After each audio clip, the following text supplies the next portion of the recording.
becoming familiar with our heavenly places. Ephesians 1:3, we've been blessed with all spiritual blessings in the heavenly places. What are those spiritual blessings that are released to us and uncapped inside of us when we find ourselves familiar with those heavenly places? I want to just springboard off of something we've been talking about joy. What does joy look like? And you might have caught a while ago, I said something like, is it potentially a virtue? Now, that's just a thought. I am not saying that is doctrine or authoritative. My point in saying that it's a virtue is that it has some kind of life to it. Now, everybody, you can assess this however you want. This is not, I'm not trying to say something authoritative here. But I feel like that as you and I discover the various places, the heavenly places, Ephesians 1:3, as we discover the various places or realms of the heavenlies, each realm will have a unique operating system, a unique empowering system, a unique, can I say, virtue that empowers that realm. And so, if this is true, if it's true, then we have a most wonderful adventure ahead of us to discover heavenly places that have completely different operating systems, very, very dissimilar from Earthside. And each of those realms are different. And they're just waiting for us to move into and begin to not just explore, but possess our inheritance. And so, what would that look like? Let's go back to the joy and potentially being a virtue. What happens if in the realm, and I'm not sure what realm we would call this other than, let's just say, the joy realm, there is the virtue called joy.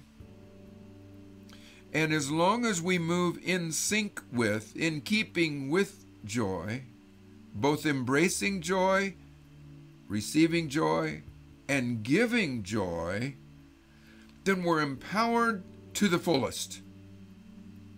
We're empowered to walk up on our high places.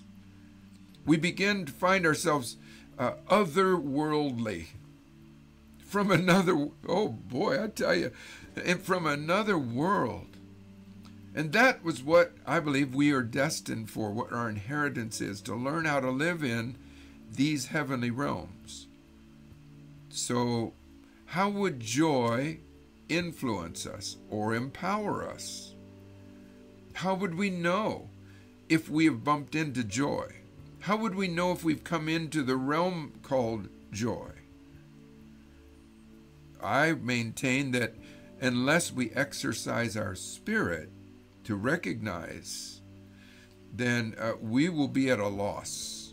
We'll be somewhat grasping in the dark, grasping for straws, hoping, making up things, and so I believe the Lord is inviting us, and we are in a most wonderful schooling right now. Oh, it's the best ever to find ourselves in realms that each have different empowering systems, modalities, that when we move in sync with those modalities, we are more than just mere men or women. We're more than just mere humans. Oh, and I think we begin to learn, the Lord's intention is that we learn to begin to govern from each of those realms. Let's say one more thing here. So what happens if you move into a realm, and then in the course of life on Earthside, we bump into a situation that needs joy, but in the natural, it may look like, oh boy, that needs justice, or that needs retribution or judgment or something. But God says, remember, these are the sons of God, they which are led by the Spirit of God. And we've learned how to live in the joy realm. And God says, right now, The Spirit of it's the anointing that breaks the yoke, and the joy of the Lord is their strength. So release some joy today. Very much defying the mind and the natural eye and the perception of the situation, but we're moving in sync with that realm.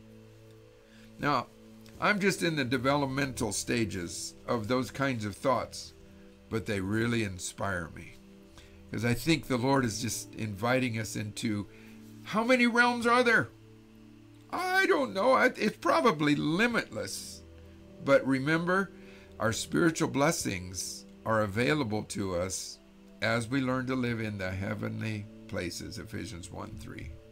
Oh, it's so good. It's so good. I feel like the realms and the adventure of these realms is so exponentially beyond what we can fathom right now. It's just waiting for us to be able to adapt. Jesus said, I have so many things to tell you, but you can't bear them. But I think we're growing up a little bit. And I think we can handle the next grade, the next level, and so, oh, it's getting exciting.